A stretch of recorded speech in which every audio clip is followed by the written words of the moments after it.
Hi, I'm Maxine from Maxine's Cakes. Welcome to my YouTube channel. Today we're going to do a tutorial about how to make a chocolate cake. Like anything you go to do in the kitchen, you got to wash your hands and be hygienic. It's important you're preparing food. So give your hands a nice good wash. Alright, to do this cake we're going to start with our flour. It's important to sieve the flour. Even though it says on the packet it's pre-sieved, still sieve it because sometimes it's got bits in it. Sieve it and get some air going into the flour. Yeah, so that's nice. Keep it nice and high and push the last bits through. Okay, the next ingredient we're going to add is our cocoa powder. Yeah, again, sieve the cocoa powder. Yeah, it's got lumps in it. You don't want a lumpy cake. You want a nice cake with fine mixture going through. So just push it through the sieve and let it go through.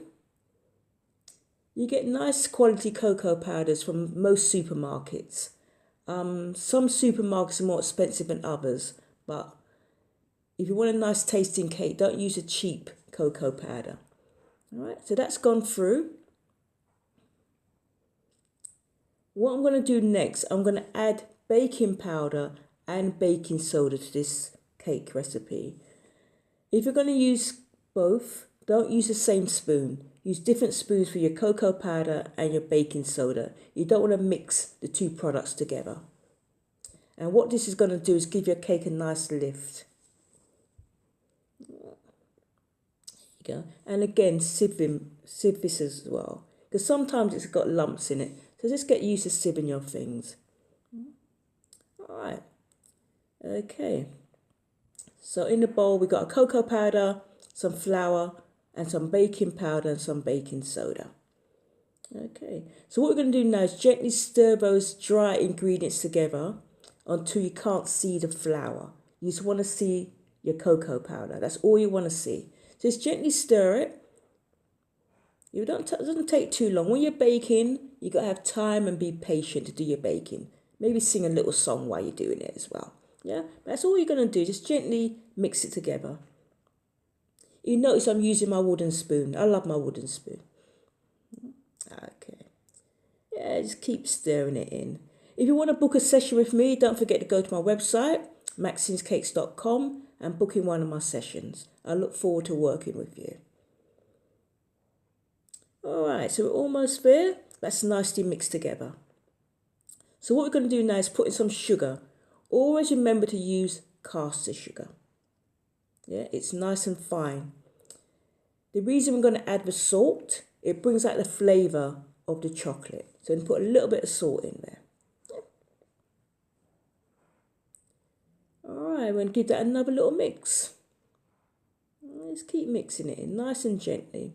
Nice and gently until you can't see.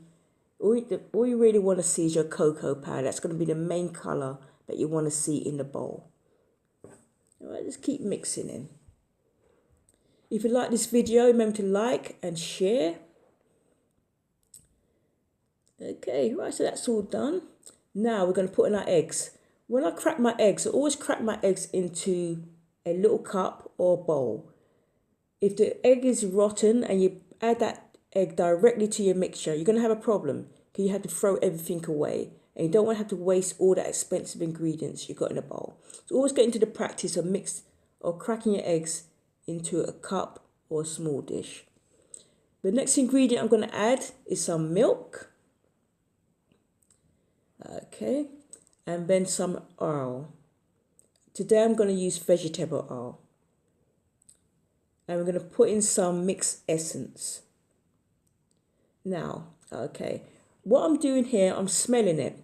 I'm working in my kitchen today, but sometimes you work in someone else's kitchen and it may say essence on there, but they may store something else in that bottle. So always remember to smell what you're putting into your cakes. All right, now we're going to mix all of this together again. Yeah. Gently mix it all in until it comes nice and smooth. Just be gentle, don't over mix it, don't under mix it. Just mix it in really nice and smooth. Alright, I've got my wooden spoon. If you ever do one of my classes, you won't need a gym membership. Just get a nice little workout. Right, but just keep mixing it in. Keep mixing it in until it comes nice and smooth. It comes together very, very quickly. Yeah, but just do it. Just take your time. You can see the texture is changing already. Okay, you're doing really well. Remember to scrape it from around the sides and at the bottom of the bowl. You don't want the dry ingredients at the bottom of the bowl, because then it makes a difference to the rise of your cake. It may not rise, or it may come up and then sink back down the middle. Yeah, so make sure it's well mixed together. Okay, you see how smooth that's getting now. That's exactly what you're looking for, that type of texture. Okay. Okie dokie. Right. We're almost there.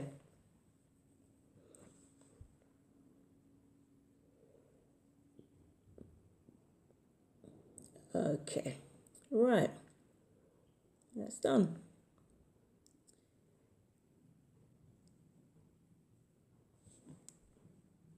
Okay. Okay, don't forget, if you want to book on one of my workshops, go into maxinescakes.com.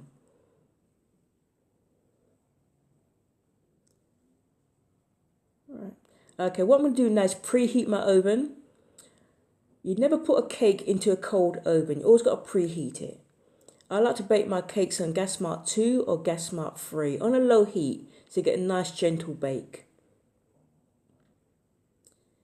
Right, the last part of this cake, we're going to add some boiling hot water to this cake. You may think it's weird, but it's necessary to get a nice bake on this chocolate cake recipe.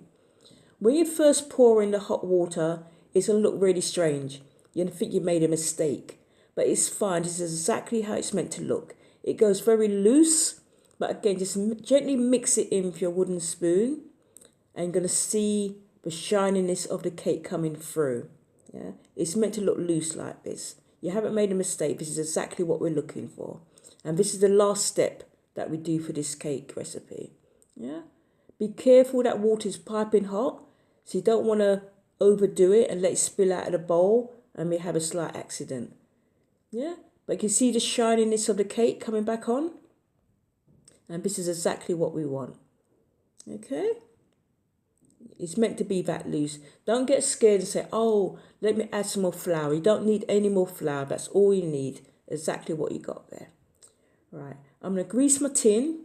If you want, you can use grease-proof paper. But I like to use these types of tins.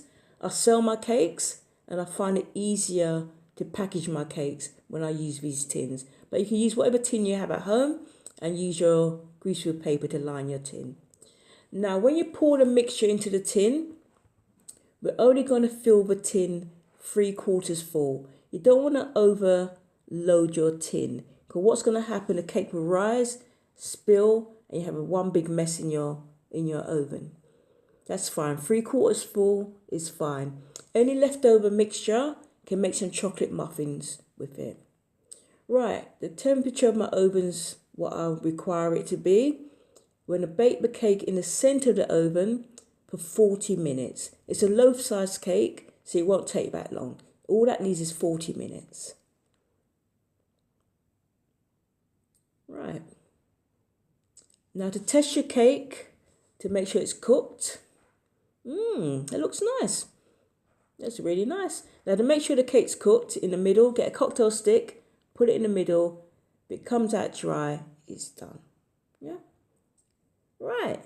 So if you like what you've seen today, you can book one of my workshops on maxinescakes.com, and I look forward to working with you.